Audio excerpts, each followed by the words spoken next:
La ministre d'État, ministre de l'Environnement et du Développement durable, a lancé ce lundi 3 juin 2024 au chapiteau des Pullman Hotel de Kinshasa les travaux de la 20e réunion des parties du partenariat pour les forêts du bassin du Congo, en sigle RDP 20. 3 jours, soit du 3 au 5 juin 2024,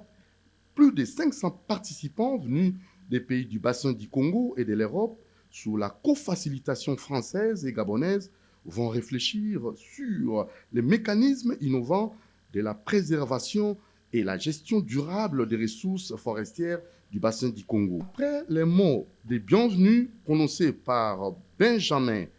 Toirambe, secrétaire général à l'environnement et développement durable, les co-facilitateurs des républiques françaises et gabonaises, notamment les ambassadeurs Dr Aurélie Flore, Kumba et Christophe Guilou, ont, dans leurs mots, planché sur les enjeux et perspectives du partenariat pour les forêts du bassin du Congo. Le docteur Honoré Tabouna, commissaire à l'environnement, ressources naturelles, agriculture et développement rural de la CEAC, autant Madame Arcadie Mingwengui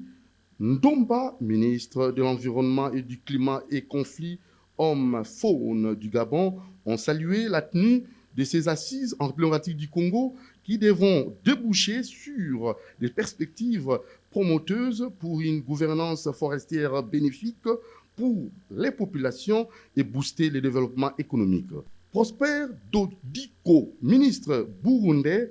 de l'Environnement, de l'Agriculture et de l'Élevage, qui fait office du président du Conseil des ministres de la COMIFAC, a appelé à la synergie d'action entre les pays du bassin du Congo et de mettre tout en œuvre pour relever le défi qui s'impose à la gestion durable des forêts du bassin du Congo. Pour son mot d'ouverture de cette 20e réunion des parties du partenariat pour les forêts du bassin du Congo, la ministre d'État, ministre de l'Environnement et du Développement durable, a noté la pertinence des résolutions assorties du Forum de la jeunesse d'Afrique centrale qui a précédé cette 20e réunion des parties en plaidant pour la pérennisation de ces forums, vu de renforcer la mobilisation des réseaux jeunes.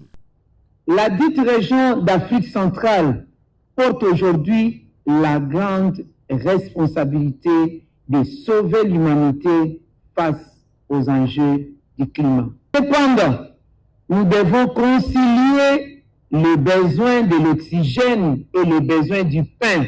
Le pain qui représente la survie de nos populations qui vivent dans la forêt et qui se nourrissent, qui survivent des forêts. Ainsi, à l'aube de la transition énergétique, la mobilisation des financements innovants devrait se focaliser sur les modes de développement économique décarboné, c'est vrai, en tenant compte, bien entendu, des priorités et besoins des populations à la nouvelle donne du climat. Pour notre pays qui subit actuellement une agression terroriste depuis plusieurs décennies de la part d'un pays frère, qui peut s'appeler frère, le Rwanda, sous couvert des groupes armés incontrôlés ayant détruit une grande partie de la biodiversité, son couvert forestier et ses ressources naturelles qui participent pourtant à la transition écologique et énergétique. Il faut noter que cette 20e réunion des parties du partenariat pour les forêts du bassin du Congo se déroule en 3 segments avec 2 événements parallèles organisés par les différents partenaires et organisations œuvrant dans la préservation et la gestion des forêts du bassin du Congo.